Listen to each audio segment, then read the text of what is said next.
So the father and brother of Sarah Rude, a 21-year-old killed by an illegal immigrant a decade ago, are set to attend President Trump's State of the Union tonight after his administration helped track down her killer. Our next guest attended the National Angel Family Day ceremony at the White House. Her daughter, Rachel Morin, was a mother of 5 who was killed by an illegal immigrant in 2023. Patty Morin, her mother, joins us now. Patty, thank you so much for joining the program. Thank you for having me. I really appreciate the invitation. Patty, I want to play some of the president's words from yesterday. Let's play it. February 22nd is going to be National Angel Family Day. Very important. So many incredible family members and friends, parents and children. I will not forget them. I'm never going to forget them. And I just think you're among the most brave people. You know, Patty, the memory of many Americans are so short. And there's been such a focus on the president's operation to deport illegals, but there hasn't been any focus really from the media on victims like your family. That's true. And I think part of the reason is because if you recognize the victims, then you have to say someone has to be accountable. And nobody wants to take accountability for this scourge that's come across our land and murdered our children, our mothers, our fathers.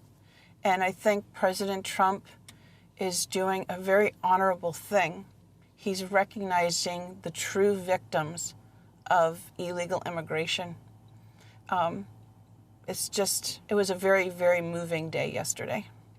Patty, how much did it mean to you, as well as, you know, you're part of this sad club of angel moms, being in the room full of all of these other moms and family members? What did that mean to you yesterday?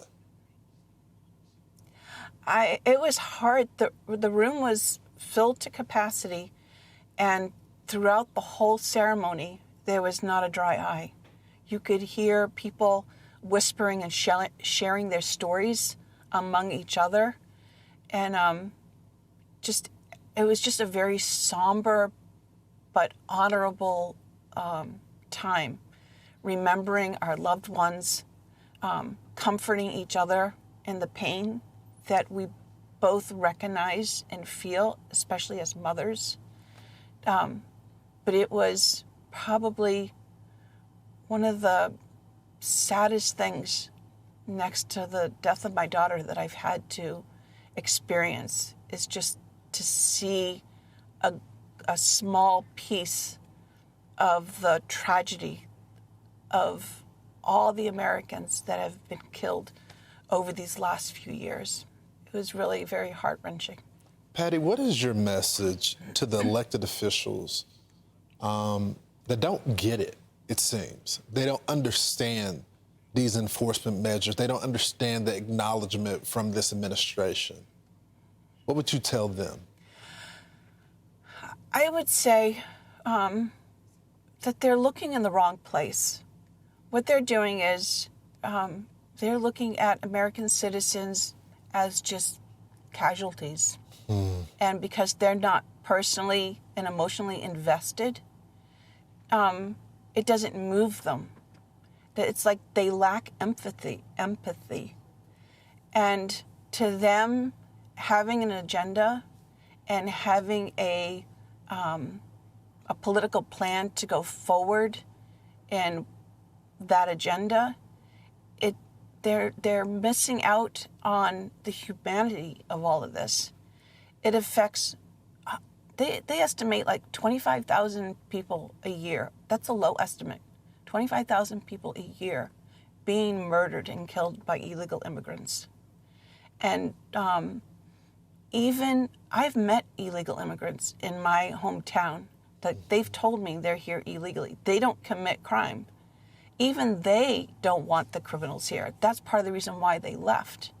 And so President Trump removing our country of these murderers and just literally criminally insane people is the right thing to do. President Trump cares about the everyday person. He truly does. And he wants to make America safe. And to have an agenda that puts your political career ahead of the American people, the American children and families, I think is just an horrendous and horrible and godless and inhumane thing to do. And I think they need to get on board with President Trump. A powerful message. Patty, thank you so much for joining the program. We continue to pray for you and your family. Thank you. Thank you again for inviting me. I'm Steve Doocy. I'm Brian Kilmeade. And I'm Ainsley Earhart. And click here to subscribe to the Fox News YouTube page to catch our hottest interviews and most compelling analysis.